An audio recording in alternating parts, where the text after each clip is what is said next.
আসসালামু আলাইকুম। ওয়ালাইকুম আসসালাম ওয়া রাহমাতুল্লাহ।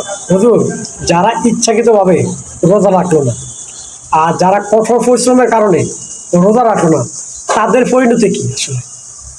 আসলে ইচ্ছাকৃতভাবে রোজা ছাড়া, আর একটা হইল আপনি কষ্ট করতেছেন সারাদিন, জমি জমায় কাজ করছেন, বা এত রৌদ্রের তাপে আপনি এমন কষ্ট পরিশ্রম করতেছেন যে আপনার কষ্টটা আপনার জানের চাইতেও বেশি হয়ে যাচ্ছে, যেটা আপনি ভিতরে নিতে পারছেন না।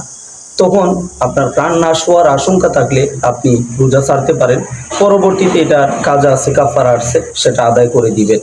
দুই নাম্বার কথা হইল, এস্টার মানুষ, আপনি ঘুরে বেড়াইতেছেন, আপনার কোনো কাজ কাম নাই, আপনি বাজারে গেলেন, দোকানপাট খোলা দেখলেন, আপনি বসে আপনি খেয়ে ফেললেন, আপনি ইচ্ছাকৃতভাবে রোজা ছাড়ছেন।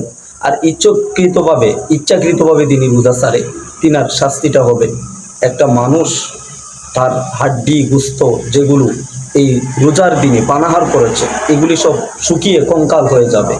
দুই নাম্বার শাস্তি হলো, এই ব্যক্তিটার চেহারাটা মলিন হয়ে যাবে। তিন নাম্বার শাস্তি হলো, এই ব্যক্তিগুলো হাসরের ময়দানে অন্য কোনো রূপ নিয়ে উঠবে, যেটা মানুষের তো রূপ থাকবে না, মানুষের রূপটা চেঞ্জ করে আল্লাহ অন্য কোনো জীবজন্তুর রূপ দিয়ে দিবে।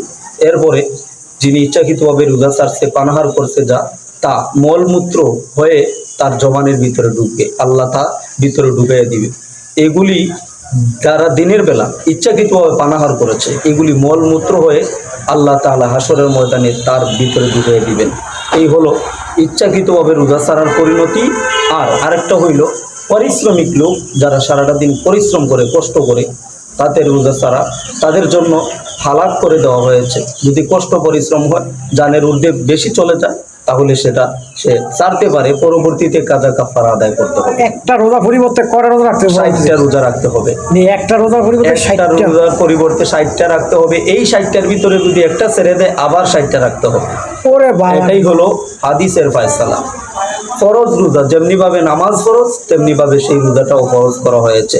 আর ইচ্ছাকৃতভাবে ফরজ রোজা ছাড়া মানে 60টা রোজার মালা গলায় নিয়ে হাঁটা সারাটা বছর। এই 60টার ভিতরে একটা ছাড়লে আবার 60টা, এই 60টার ভিতরে একটা ছাড়লে আবার 60টা রাখতে হবে।